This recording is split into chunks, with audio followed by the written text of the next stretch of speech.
오늘 우리에게 주신 하나님의 말씀 출애굽기 9장입니다. 출애굽기 9장 1절로 12절까지 말씀 보도록 하겠습니다. 출애굽기 9장 1절로 12절까지 말씀을 한 절씩 읽고 마지막 절은 합독을 하시겠습니다. 여호와께서 모세에게 이르시되 바로에게 들어가서 그에게 이르라. 히브리 사람의 하나님 여호와께서 말씀하시기를 내 백성을 보내라. 그들이 나를 섬길 것이니라.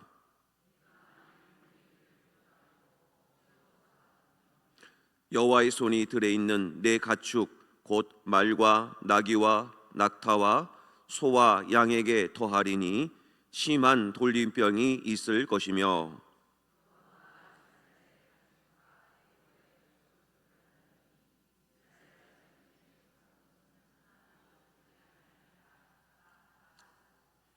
여호와께서 기한을 정하여 이르시되 여호와가 내일 이 땅에서 이 일을 행하리라 하시더니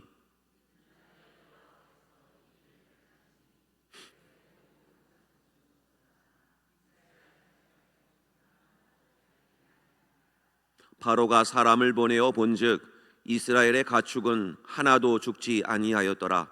그러나 바로의 마음이 완강하여 백성을 보내지 아니하니라.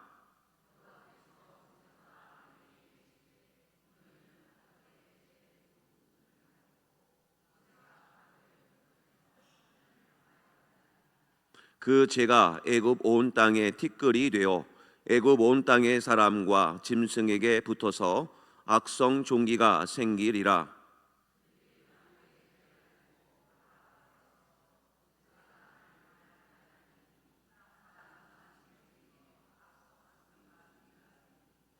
요술사들도 악성 종기로 말미암아 모세 앞에 서지 못하니 악성 종기가 요술사들로부터 애굽 모든 사람에게 생겼음이라.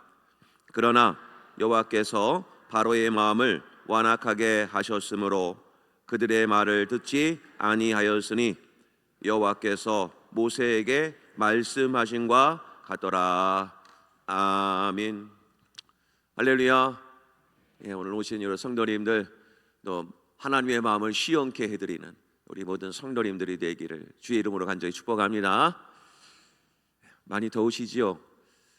오늘도 저는 아침부터 계속 말씀 보다가 시간이 돼서 지금 말씀 가운데 은혜 충만하게 또 올라왔습니다. 우리 성도님 여러분, 말씀을 아는 꿀맛 같은 그 은혜가 우리 성도님들에게 늘 임하기를 주의 이름으로 간절히 축복합니다. 이제 수요일 같은 경우에는 조금 약간 강해는 아니지만 말씀을 좀 깊게 들여다보는 시간으로 삼으려고 하고, 주일 예배 때는 신앙의 정도가 다 다르시기 때문에 조금은 깊게는 못 들어갑니다. 그래서 말씀을 가능한 한 많이 찾지만 그래도 주일 예배는 조금은 여러분들이 함께 의뢰받기 위해서 말씀을 선포하고 있고, 또 새벽 기도에는 제일 농도가 좀 짙습니다. 꼭 필요한 말씀을 좀 이렇게 드리는 말씀들이 있고, 수요 예배는 다른 거 필요 없이 그냥 말씀 안에서 그냥 녹아지는 것들, 그런 것들을 함께 보면서 또 함께 은혜를 나누겠습니다. 아직도 애굽의 10가지 재앙이 안 끝냈습니다. 이제 오늘도 말씀을 보면서 이 재앙 속에서 말씀하시는 하나님, 이 음성을 들었으면 좋겠습니다. 자, 지금까지 저희들 재앙을 보았는데, 지난 시간에는 우리 전도사님들이 설교하시느라 또 흐름이 좀 끊겼을 것 같은데, 애굽에 내린 첫 번째 재앙이 혹시 무슨 재앙이었는지 기억나세요? 아, 똑똑하십니다. 피재앙. 그 다음에 또 뭐가 있었죠? 한번 따라해 보실까요? 피게이파. 한 번 더. 피게이파. 그러면 피 다음에 뭐가 있을까요? 개구리. 그 다음에 그 다음에 또 뭐죠? 파리 재앙. 지금까지 저희들은 파리 재앙까지 봤고요. 이제 피게이파, 그 다음에 이번에는 뭐냐면 악도구인데, 여기는 악한 돌림병입니다. 자, 근데 여기 보면 가축이 죽는데 돌림병이 생겨요. 오늘 이 돌림병 예부터 시작을 해서 오늘 하나님께서 무슨 말씀을 하시는지 한번 살펴보도록 하겠습니다. 지금까지 우리가 계속 이 재앙을 보는데 우리는 한 가지 이 재앙을 보면서 뭔가 좀 안타까운 것이 하나 있죠. 바로 왕은 이 하나님의 재앙을 보고 나서도 끝까지 고집을 부리고 있는 이 장면을 보면서 참 마음이 안타깝습니다. 이 기적이 정말 대단한데도 끝까지 고집을 부리고 하나님의 뜻에 따라 순종하지 않는 이 바로 왕의 모습을 보면서 오늘 이 말씀에 전체적인 큰 틀이 있습니다. 두 가지인데요. 첫 번째는 뭐냐면 하나님께서 당신의 백성인 이스라엘 백성들을 끝까지 지키시고 포기하지 않으신다는 겁니다. 그러니까 10가지 재앙이 다 이미 돼 있는데 지금까지는 파리 재앙까지죠. 파리 재앙까지 바로 왕은 끝까지 고집 부리면서 이스라엘 백성들을 놔주지는 않습니다. 근데 하나님이 여기서 포기하지 않는 거지요. 오히려 바로 왕의 고집보다 하나님의 고집이 더 대단하신 분입니다. 포기를 모르시니까요. 그러니까 이번에는 그냥 다른 재앙을 예비하셔서 하나님의 백성들을 끝까지 지키시고 보호하시겠다고 하는 하나님의 의지가 이 재앙들 속에 남아있는 겁니다. 또 한 가지의 특징이 하나 있습니다. 이러한 재앙을 통해서라도 바로 왕이 하나님께로 돌아오기만을 기다리시는 하나님의 사랑도 이 본문 안에 다 들어있다는 겁니다. 그러니까 하나님은 이스라엘 백성들도 돌아오기를 원하시는 분이고, 또 하나는 아직은 하나님을 알지 못하는 많은 백성들이 하나님께로 돌아오기를 원하신다는 겁니다. 이 말씀이 믿어지시면 아멘 하시길 바랍니다. 아직까지 예수 믿지 않는 많은 백성들이 지금도 저 세상에 얼마나 많이 있습니까? 하나님은 1차적으로는 우리들에게도 관심을 가지시고 계시지만 아직도 저 세상을 향하여 하나님은 말씀하는 겁니다. 예수 믿고 돌아오라. 하나님의 친백성 삼기 위해서 지금도 이 교회를 세워주신 겁니다. 복음을 들고 나가서 복음 전하고 예수 전하면서 저들도 하나님께로 돌아오기만을 원하는 이 교회를 향한 하나님의 사명이 아직도 남아있는 것이죠. 그래서 이 재앙이 오늘 5번째 재앙을 시작을 하지만 이 두 가지의 하나님의 큰 뜻이 깊게 녹아져 있다는 사실을 우리가 이해한 채 오늘 이 5번째 재앙을 한번 들여다보겠습니다. 자, 우리 3절을 한번 보실까요? 본문의 3절 말씀을 우리 한번 다 함께 한번 읽어보겠습니다. 자, 시작. 여호와의 손이 들에 있는 내 가축 곧 말과 나귀와 낙타와 소와 양에게 더하리니 심한 돌림병이 있을 것이며. 자, 3절 말씀을 보니까 이제 5번째 재앙이 무슨 얘기냐면 그 땅에 있는 모든 가축들을 하나님이 심한 돌림병이 있게 해서 가축들을 죽이겠다는 겁니다. 자, 그런데 거기에 있는 가축 앞에 수식어구를 잘 보셔야 됩니다. 그냥 가축이 아닙니다. 어디에 있는 가축이랍니까? 들에 있는 내 가축. 여기는 뭔가 의미가 있기 때문에 썼겠지요. 그러니까 당시에 있는 들에 있는 가축이라는 뜻은 인간적인 어떤 노력과 관리를 통해서 가축을 대량으로 사육을 하는 현실을 뜻하는 겁니다. 그러니까 자연스럽게 방목을 해서 하나님의 그 뜻 안에서 자유롭게 동물들을 키우는 게 아니라 어떤 인간적인 어떤 목적을 가지고 상업적인 어떤 목적을 가지고 대량 생산을 위해서 들에다가 울타리를 만들어 놓고 거기다가 대량 생산을 하는 가축들을 향하여 하나님이 지금 심판을 하시겠다는 말씀이죠. 그러니까 이 가축을 치신다는 얘기는 인간의 교만함을 지금 치시는 내용인 겁니다. 자, 이 내용을 이해하시려면 창세기를 다 아셔야 되는 부분이 있습니다. 창세기 4장 17절과 20절을 보면, 자, 한번 볼까요? 아내와 동침함에 그가 임신하여 에녹을 낳은지라. 가인이 성을 쌓고 그의 아들의 이름으로 성을 이름하여 에녹이라 하니라. 그 다음에 아다는 야발을 낳았으니 그는 장막에 거주하며 가축을 치는 자의 조상이 되었다. 이렇게 표현하죠. 이제 가인의 아들들에 대한 족보의 이야기입니다. 가인은 하나님을 대적하는 후손들의 이름을 뜻하죠. 가인과 아벨. 그런데 그 가인은 나가자마자 뭐부터 쌓았느냐? 성을 쌓았습니다. 그러니까 성을 쌓았다는 얘기는 성경에서 하나님이 지켜주심을 신뢰하지 못하고 자신이 그 모든 것에 숨고 피난해서 자신의 영역을 이루고자 하는 인간의 교만한 의도가 바로 성을 쌓는다라는 얘기입니다. 그래서 그 후손인 가인의 후손으로 여러 조상들이 나오는데 가축을 치는 자의 조상이 언급이 되어 있습니다. 여기서부터 가축이 들에 있는 가축으로 이렇게 길러지게 되는 것이죠. 그러니까 인간의 교만한 의도를 여기에서 말씀하고 있는 겁니다. 자, 이렇게 해서 쭉 흘러서 지금 애굽 땅에는 이 가축에 대한 것을 이제는 하나의 신으로까지 이제는 숭배를 하고 있는 거죠. 우상 숭배. 화면을 한번 띄워주시면, 그림 파일을 하나 보여주시면, 저게 바로 애굽의 그 신입니다. 가축의 신, 아피스라고 하는 애굽의 가축의 신이 있습니다. 저거는 하나의 신만 언급을 했지만 사실은 황소의 신인 아피스가 있고 무네비스가 있고 그 다음에 암소가 있습니다. 암소의 신인 하토르라고 하는 신이 세 가지가 있습니다. 그만큼 이집트에는 바로 이런 여러 우상들 중에는 소를 섬기는 그런 신들이 참 많이 있었다는 것이죠.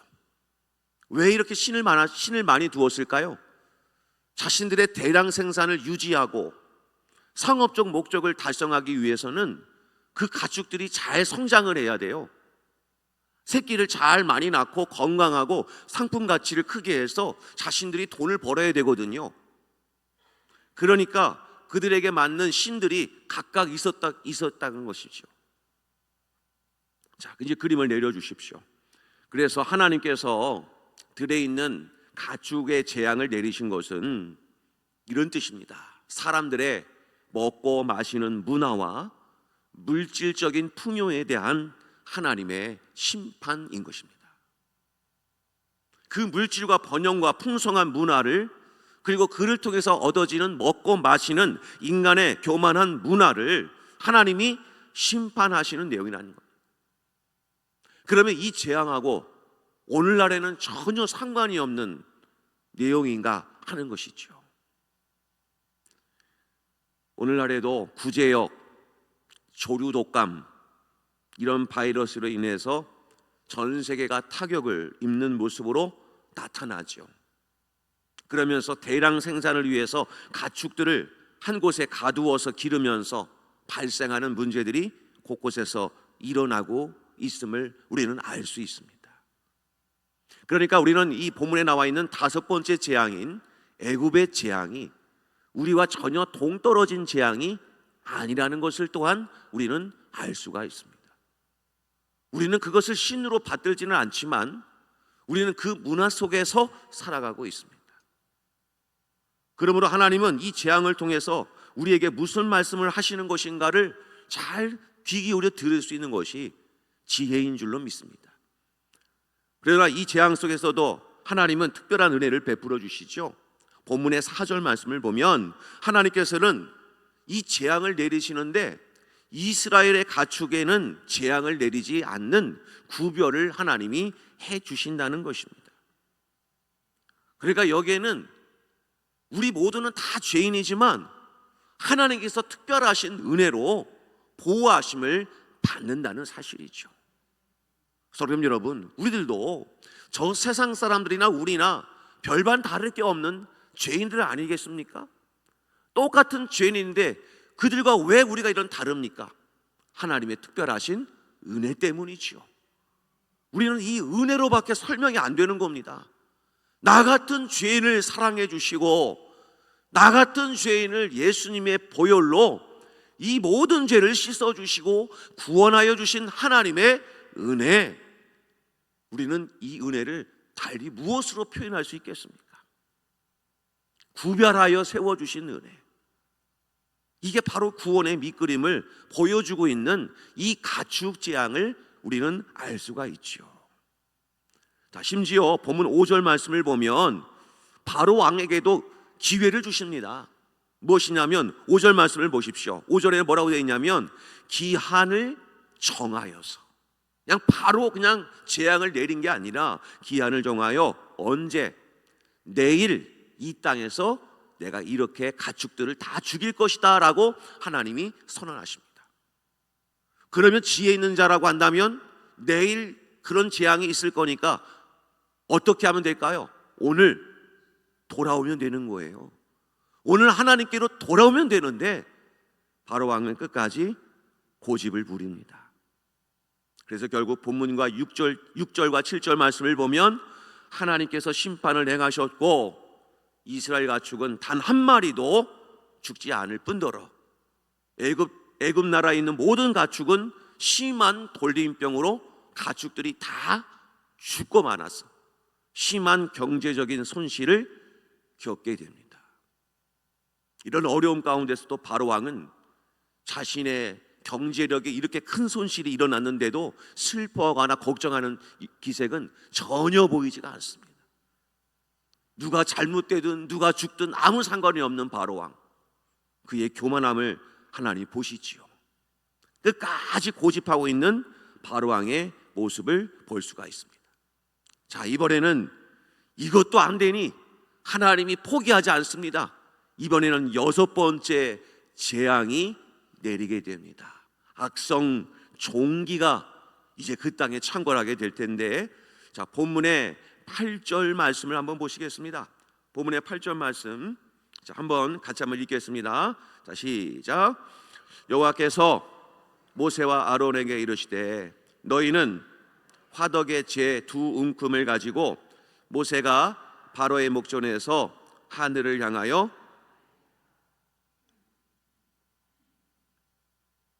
이번에는 경고 없이 바로 그냥 하나님이 심판하십니다. 무슨 내용이냐면 모세가 바로 앞에 가서 화덕에 놓여있는 재 2움큼을 탁 집어서는 그걸 하늘 향해 팍 날리니까 그 재들이 땅에 티끌이 돼서 온 애굽 나라와 사람과 짐승에게 악성 종기가 일게 만든다는 것이죠. 악성 종기. 근데 오늘 이 본문의 말씀을 통해서 볼 때 왜 하나님은 본문에서 말씀하고 있는 화덕에 재 2움큼을 하나님이 들어서 사용하셨느냐 하는 겁니다. 아까 본문에서는 가축을 어떤 가축이라고 했습니까? 들에 있었던 가축이었습니다. 그런데 왜 오늘 재앙에서는 화덕에 있는 재로 하나님이 심판을 하셨는가 하는 겁니다. 여기에도 이유가 있기 때문입니다. 화덕이라는 것은 바로 무엇입니까? 바로 녹이는 데 쓰이는 겁니다. 굽는 데 쓰는 겁니다. 화덕이라는 것은. 그러니까 이 화덕은 당시에 어떤 용도로 쓰여졌냐면 성을 쌓는 일에 금속을 녹이는 용광로로 사용을 했었고, 또 한 가지는 성을 쌓으려면 뭐를 만들어야 되냐면 벽돌을 많이 만들어내야 했습니다. 그래서 흙으로 모양을 빚을 짓고, 그리고 그 흙을 단단하게 하기 위해서는 어떻게 해야 됩니까? 그 화덕을 통해서 구워야 됩니다. 그러니까 화덕을 하나님이 들어서 썼다는 얘기는 당시에 그들은 그 화덕을 통해서 성을 쌓고 벽돌을 만들며 자신들을 보호할 목적으로 이 성을 쌓는 교만을 하나님이 치시기 위해서 그들의 교만한 화덕을 들어서 악성 종기를 하나님이 심판을 하시는 내용이 되겠습니다. 하나님이 얼마나 이렇게 세밀하십니까? 너희들이 이만큼 교만하다는 것을 화덕을 통해서 하나님이 말씀하고 있는 거죠. 그런데 이 화덕을 쌓고 성을 쌓는 이 내용은 어디에 또 있었냐면 창세기에서 또 나옵니다. 창세기 10장과 11장을 보면 인간이 성을 쌓는 일이 나오지요. 무슨 성이었습니까? 바벨탑을 쌓지요. 바벨탑을 쌓습니다. 힘 있는 사람이 나와서 우리가 흩어짐을 면하자, 우리가 이 땅에서 하나님으로 모여서 성을 쌓되 어디까지요? 하늘에까지 닿자. 이게 성을 쌓는 인간의 교만함을 하나님이 보여주고 있는 겁니다. 창세기 11장 4절과 5절에 그들의 교만한 계획이 나오지요. 또 말하되 자 성읍과 탑을 건설하여 그 탑 꼭대기를 하늘에 닿게 하여 우리의 이름을 내고 온 지면에 흩어짐을 면하자 하였더니 여호와께서 사람들이 건설하는 그 성읍과 탑을 보려고 내려오셨더라. 결국 하나님은 그들의 모든 교만함을 치시기 위하여 화덕에 있는 것을 들어서 악성 종기를 만드신 것이었습니다. 이런 재앙 앞에서 애굽의 요술사들도 할 수 있는 능력이 있었을 텐데 아무것도 할 수가 없었습니다. 본문 11절 말씀을 보면 애굽의 요술사들도 할 수 있었지만 아무것도 할 수가 없었습니다. 왜입니까? 그들에게도 종기가 생겼기 때문입니다. 그들 자신 스스로도 이 악성 종기를 고쳐낼 수가 없었습니다. 그들도 교만하다는 증거지요. 하나님의 심판 앞에서 피할 수가 없는 교만한 자들임을 하나님이 말씀하고 있습니다. 그런데 애굽의 요술사들이 믿었던 신이 하나 있었습니다. 그 신은 바로 누구냐면 임호탭이라고 하는 신입니다. 한번 화면을 보여주실까요? 저 신 두 신이 있습니다. 하나는 임호탭, 하나는 퇴폰이라고 하는 신인데 이 두 신의 공통점은 바로 뭐냐면 의술의 신입니다. 의사, 모든 병을 고치는 신들, 그 신을 숭상하던 애굽의 사람들이었고, 특별히 애굽의 요술사들이 사람들을 치료할 때 재를 사용해서 병을 고치기도 했거든요. 바로 이러한 신들을 하나님이 지금 치시는 내용입니다. 애굽의 요술사들아, 너희들이 그 재를 가지고 병을 치료했는데 내가 그 재를 들어서 너희들에게 악성 종기를 내가 네 몸에 붙일 테니까 한번 너희들이 믿는 신을 의지해서 한번 고쳐봐라. 근데 고쳤습니까? 못 고쳤습니다. 결국에는 이 모든 병을 치유하고 고치는 것은 누가 고치는 겁니까? 하나님께로서만 이 병을 고칠 수 있음을 하나님이 선언하시는 것입니다. 할렐루야! 하나님은 못 고칠 질병 없으십니다.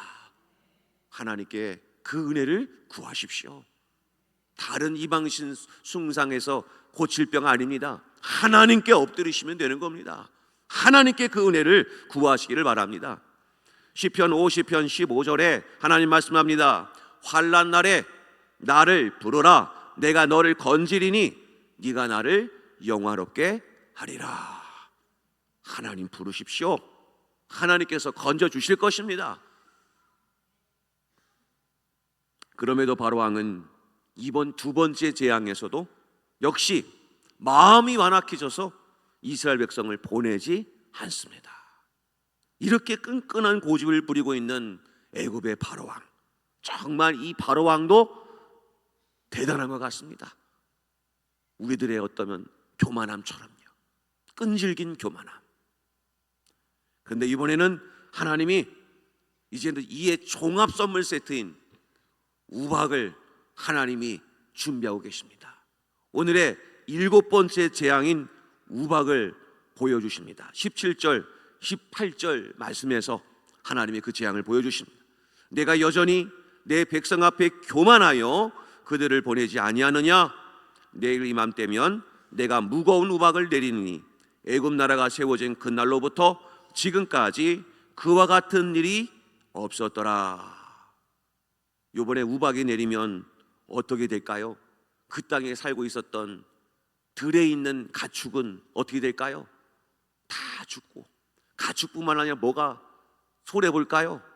채소, 열매, 이것도 다 손해가 극심할 겁니다. 또 가축과 채소만 그럴까요? 들에 나가 있던 사람들은 어떨까요? 만약 이만한 우박이 하늘에서 떨어진다고 생각을 해보십시오. 그 우박에서 살아남을 사람이 누가 있겠습니까? 그러니까 이번에는 이 우박은 지금까지는 사람에게 큰 피해를 주지는 않았어요. 사람이 죽지 않았습니다. 그런데 점점점 그 재앙의 수준이 점점 강해지고 이번 재앙부터는 사람이 죽어나가기 시작할 겁니다. 하나님이 점점 더 센 재앙을 내리기 시작하는 기점이 되는 것이죠. 결국 하나님이 이 재앙은 갑자기 내리는 것이 아니라 이번에도 기한을 정하여서 내일 이맘때 또 이 재앙을 내릴 것이라고 하나님께서 사랑과 인내를 베풀어 주십니다. 그런데 이번에는 애굽의 신하들 중에서 마음의 감동이 일어나가지고 흔들리는 신하들이 이제부터는 나오기 시작합니다. 애굽 왕 바로 왕은 끝까지 고집을 부리고 있는데 그 밑에 섬기고 있던 신하들이 이런 모든 하나님의 기적과 재앙을 보면서 아이고, 우리가 믿는 신이 별건 아니네.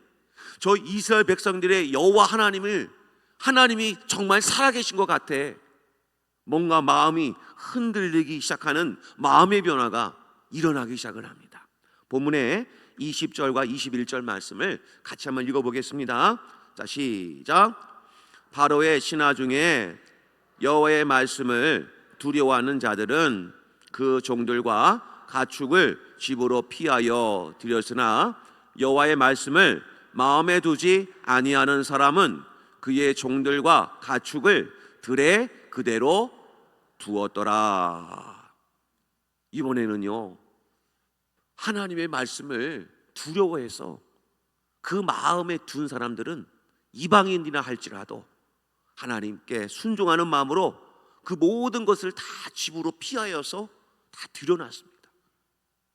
결국 그 사람들은 이방인이라 할지라도 하나님의 재앙에서 벗어날 수가 있었습니다. 사랑하는 성도님 여러분, 그러므로 오늘 이 말씀 속에서 중요한 것이 있죠. 이방인이라 할지라도 하나님의 말씀을 두려워해서 그 말씀을 마음에 품는 자는 재앙을 면하게 하십니다. 사랑하는 성도님 여러분, 그러므로 우리가 이런 모든 재앙과 이런 모든 어려움과 고난을 통해서 우리가 이 재앙을 면할 수 있는 방법이 바로 무엇이겠습니까? 하나님의 말씀을 마음에 두는 자, 그런 자가 하나님의 재앙을 피하는 자요, 하나님의 복을 받는 자임을 믿으시기를 바랍니다. 오늘 이 말씀을 마음에 두지 않는 바로 왕은 마음에 두지도 않고 끝까지 고집을 부르다가 하나님의 심판을 받는데 하나님이 여기다 혹을 하나 더 붙여주십니다.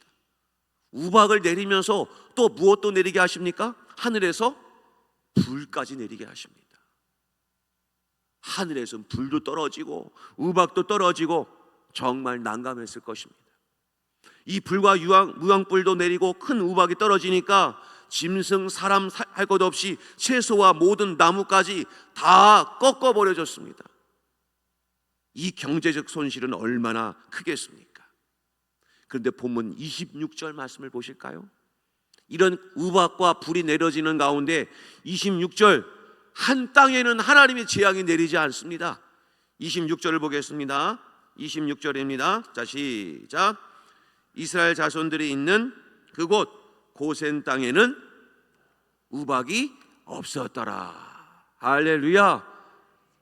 이런 하나님의 심각한 재앙 속에서도 하나님의 백성들인 이스라엘 백성들이 있는 고센 땅에는 하나님의 재앙이 내리지 아니하였더라.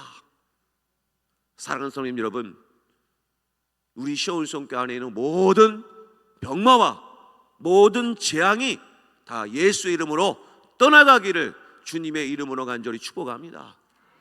우리 성도님들의 가정과 사업장과 자녀들 위해 하나님의 복이 늘 임하기를 주님의 이름으로 축복합니다. 하나님의 말씀을 마음에 두는 자들에게 그 재앙이 건너가게 하신다는 겁니다. 이게 은혜라는 겁니다. 은혜. 결국 우리는 여기에서 깨닫는 것이 하나 있습니다. 5번째, 6번째, 7번째 재앙까지 똑같은 재앙들의 연속이지만 이런 모든 재앙은 전부 다 어디에서 비롯되는가? 하나님의 손 안에서 시작했던 겁니다. 지금도 이 땅에 벌어지는 수많은 재난, 수많은 환난, 이상기후, 지금도 수많은 사건 사고, 이거는 우연히 일어난 일일까요? 신앙 안에서는 우연이 없습니다. 절대 우연이 없습니다. 그러면 우리는 이런 모든 재앙을 통해서 우리는 제일 먼저 누구를 의식해야 될까요? 하나님이 일하시고 계시는구나. 그냥 아이고 말세다 말세다 이렇게 끝나면 우리는 지혜가 여기까지인 겁니다. 그러나 우리가 성경을 보면 알지요. 이 지금 모든 지구상에 일어나는 일들은 그냥 우연히 일어난 일들이 아니라 하나님의 손 안에서 이루어지는 일이라는 것을 안다면 우리는 하나님의 주권을 인정하는, 그리고 하나님의 주권을 향하여 엎드리는 주님의 백성들이 되어야 할 것입니다. 이번 재앙을 통해서 바로의 신하들 가운데 하나님께 돌아오려는 사람들도 있었음을 성경은 언급하고 있습니다. 그러니까 우리는 이런 재앙들 앞에서 우리는 두려워 떠는 게 아니라 아이고 정말 이 나라가 어떻게 될까, 정말 이 이상기후로 인해서 정말 어떻게 될 것 같아, 두려워 떠는 게 아니라 하나님의 말씀을 마음에 두고 있는 자는 이 복을 하나님이 주신다는 겁니다. 그러니까 이런 환난과 어려움 앞에 우리는 어떻게 반응을 보여야 되겠습니까? 하나님 말씀을 더 알고 하나님 말씀을 더 붙드는 일이, 그 하나님의 말씀을 내 마음 안에 두는 일이 더 있어야 되겠죠. 그게 이번 재앙을 통해서 하나님이 우리들에게 교훈하는 아주 귀중한 말씀이라는 것입니다. 본문의 15절과 16절 말씀을 보면 하나님이 이렇게 말씀하십니다. 바로 왕에게 이런 말씀을 하셔요. 내가 손을 펴서 돌림병으로 너와 내 백성을 쳤더라면 네가 세상에서 끊어졌을 것이다. 맞는 얘기죠. 그런데 내가 너를 지금까지 이렇게 세웠음은 나의 능력을 네게 보이고 내 이름이 온 천하에 전파되게 하려 하였음이니라. 아멘. 하나님이 애굽의 바로 왕에게 이렇게 말씀하는 겁니다. 내가 너희들에게 그런 돌림병으로 쳤을 때 가축만 내린 것은, 만일 그 돌림병을 너희들에게도 내렸더라면 바로 왕 너도 꼼짝없이 죽을 인생이었어. 그런데 내가 너를 그 돌림병으로부터 자유하게 지켜준 것은, 그 이유는 단 한 가지, 바로 하나님을 증거하기 위해서 내가 너를 살려두었다. 하나님이 바로에게 이런 말씀을 하는 것입니다. 사랑하는 성도 여러분, 저거 북한에 있는 김정은 정권이 아직 살아 있습니다. 살려둔 이유가 무엇일까요? 하나님께서 하나님 되심을 드러내게 하시기 위해서 아직까지도 살려두고 계신 겁니다. 이게 믿어지십니까? 아멘이 되셔야 됩니다. 우리는 이해할 수 없습니다. 왜 하나님은 바로왕을 끝까지 살려두실까? 저렇게 못난 사람, 이 고집덩어리, 이 교만덩어리 바로왕을 왜 하나님은 즉시 처단하지 않으시고 왜 끝까지 살려두실까?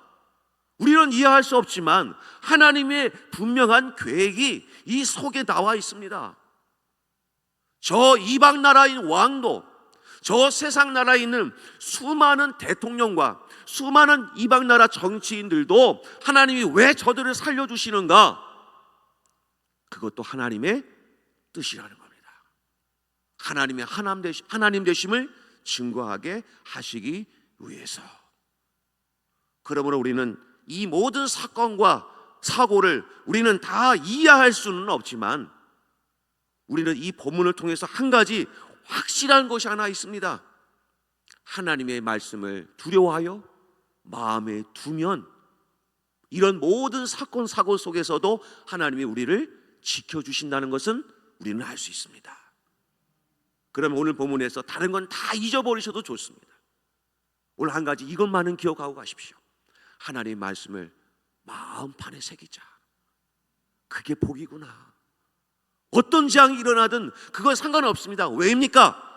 하나님이 우리 백성들을 지키시기 때문입니다. 재앙에서 구별하여 주시고 내리더라도 하나님께서 주의 날개끈을 아래로 이렇게 덮어주실 것입니다. 왜 이렇게 말씀을 마음에 두는 것이 중요한 것인가? 그 말씀을 마음에 두는 사람은 하나님을 사랑하는 사람이기 때문에 그러하기 때문입니다. 하나님을 사랑하니까 하나님의 말씀을 마음에 두는 것입니다. 그래서 그 말씀이 내 마음 안에서 떠나지 않게 하려고 하는 것이 하나님을 사랑하는 것입니다. 그래서 구약 성경의 신명기 말씀에 하나님이 우리에게 이렇게 말씀을 하는 겁니다. 신명기 6장 5절과 6절 말씀 같이 한번 읽겠습니다. 시작. 너는 마음을 다하고 뜻을 다하고 힘을 다하여 내 하나님 여호와를 사랑하라. 오늘 내가 네게 명하는 이 말씀을 너는 마음에 새기고 하나님을 정말 마음과 목숨과 뜻과 힘을 다해 사랑하기를 원한다면 하나님 분명히 말씀합니다. 시험화 명령으로 너는 그 말씀을 마음판에 새겨라. 그게 복이다. 다윗은 삶을 살면서 하나님 앞에 얼마나 많은 죄악을 범하는지 모릅니다. 그래서 다윗은 어려움 속에서도 늘 하나님의 말씀을 붙들었습니다. 그는 그렇게 나중에 이렇게 고백을 하죠. 시편 119편 11절에 하나님 말씀 같이 한번 읽겠습니다. 시작.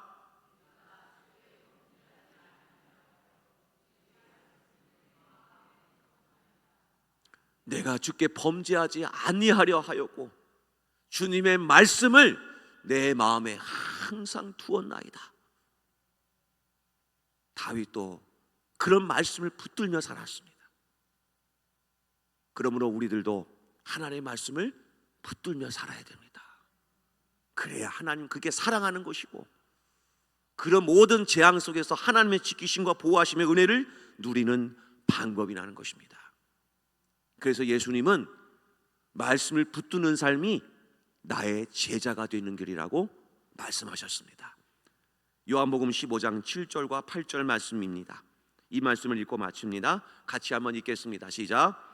너희가 내 안에 거하고 내 말이 너희 안에 거하면 무엇이든지 원하는 대로 구하라. 그리하면 이루리라.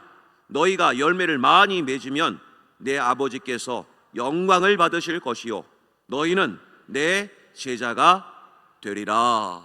아멘. 내 말이 너희 안에 거하면 너희가 열매를 많이 맺을 것이요 너희는 내 제자가 되리라. 무엇이 제자입니까? 하나님을 사랑하는 마음으로 하나님이 하신 그 말씀을 내 마음판에 새기고 그 말씀대로 붙들며 살아가려고 하는 그 모든 사람을 하나님은 제자라 부르신답니다. 사랑하는 성도님 여러분, 여호와의 말씀을 두려워하여 항상 하나님의 말씀을 마음에 두시고 그 말씀대로 순종하며 살아가실 때 하나님의 지키심과 보호하심의 은혜를 누리며 살아가시는 복된 인생들이 되시기를 주님의 이름으로 간절히 축복합니다. 자, 우리 한번 찬양을 한번 불러보실까요? 잘 아시는 찬양이지만 우리 주님 말씀하시면 찬양을 부르시고 우리 함께 합심기도 하겠습니다.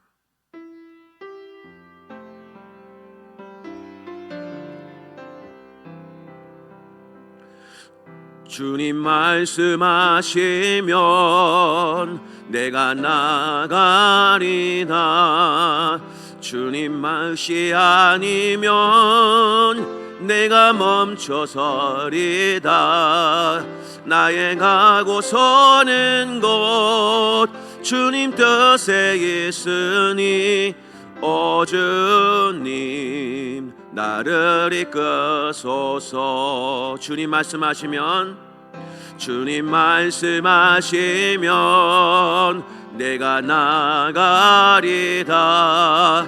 주님 뜻이 아니면 내가 멈춰서리다. 나의 가고 서는 곳 주님 뜻에 있으니 오 주님 나를 이끄소서. 뜻하신 그곳에 나 있기 원합니다. 이끄시는 대로 순종하며 살리니 연약한 내 영혼 통하여 일하소서. 주님 나라와 그 뜻을 위하여 뜻하신 그곳에 나 있기 원합니다. 이끄시는 대로 순종하며 살리니 연약한 내 영혼 통하여 일하소서. 주님 나라와 그 뜻을 위하여 오 주님 나를 이끄소서. 우리 함께 기도하기를 원합니다. 주님 말씀하시면 내가 어디든지 나가리다. 주님 뜻에 달려있음을 내가 믿고 주님 말씀대로 순종하며 살 때 연약한 나의 영혼은 하나님을 통하여 일하는 것을 보게 하여 주시옵소서. 말씀하여 순종할 때 하나님의 뜻을 이루는 복된 삶을 살게 하여 주옵소서. 이런 간절한 기도 제목으로 우리 한번 주여 한번 부르신 다음에 통성으로 함께 기도하겠습니다. 주여! 아버지 하나님 감사합니다. 오늘도 하나님 말씀을 붙들며 나가는 저희들에게 하나님 이 모든 재앙들 속에서 하나님의 인간을 향한 교만과 인간의 고집스러운 이 모든 마음들을 주시는 하나님의 심판 앞에서 하나님 말씀하십니다. 하나님께 돌아오는 자, 하나님의 말씀을 두려워하여 마음에 심는 자들, 마음에 기록하는 자들, 마음판에 새기는 자들에게는 이 모든 재앙에서 자유롭게 할 것이요 이 모든 재앙에서 너희들을 지키시고 보호하실 것임을 저희들은 이 말씀을 통해서 깨닫습니다. 아버지 하나님, 주님 말씀하시면 뭐든지 나아갈 수 있기를 원합니다. 나의 가고 서는 것 다 주님의 뜻에 달려있음을 믿사오니 오 주님, 이 말씀을 통하여 마음판에 새기게 될 때 나의 모든 발걸음을 인도하여 주셔서 나의 연약하고 피곤한 영혼 위에 하나님의 일하심을 보게 하여 주시옵소서. 그래서 말씀을 붙들 때마다 하나님의 나라와 하나님의 뜻을 위하여 나갈 때마다 이 나를 이끄시고 인도하시는 하나님의 손길을 보게 하여 주셔서 이 모든 세상 속에서 이 모든 것을 주관하시는 모든 이는 하나님의 주권에 달려있음을 깨닫게 하여 주심으로 하나님 앞에 나가는 복된 성도님들 되게 하여 주시옵소서. 하나님 아버지 감사합니다. 오늘 애굽에 내린 5번째, 6번째, 7번째 재앙까지 보면서 끝까지 하나님 앞에 고집을 부리는 교만한 바로왕의 모습을 보며 어쩌면 우리들의 이 연약하고 부족한 심령들은 아닌가 우리 자신을 돌아보며 또 이 말씀 앞에 겸손히 엎드리기를 원합니다. 아버지 하나님, 이 모든 재앙에서 살아남는 길은 하나님의 말씀을 마음에 두는 자, 그 자가 복된 인생이라는 것을 깨닫습니다. 아버지 하나님, 우리에게 하시는 그 말씀을 끝까지 붙들고 읽으며 묵상하고 지키는 일에 열심을 낼 때 연약한 우리의 부족한 심령 위에 하나님이 일하여 주심으로 하나님의 나라와 하나님의 뜻을 이뤄드리는 우리 복된 모든 성도님들과 우리 교회와 이 나라 민족이 될 수 있도록 하나님 역사해 주시옵소서. 말씀이 꿀맛처럼 들리게 하여 주시고 이 말씀을 통해 하나님을 깊고 깊게 만나는 만남의 시간이 있을 수 있도록 하나님 축복하여 주시옵소서. 감사드리오며 예수님의 이름으로 축복하며 기도하옵나이다. 아멘.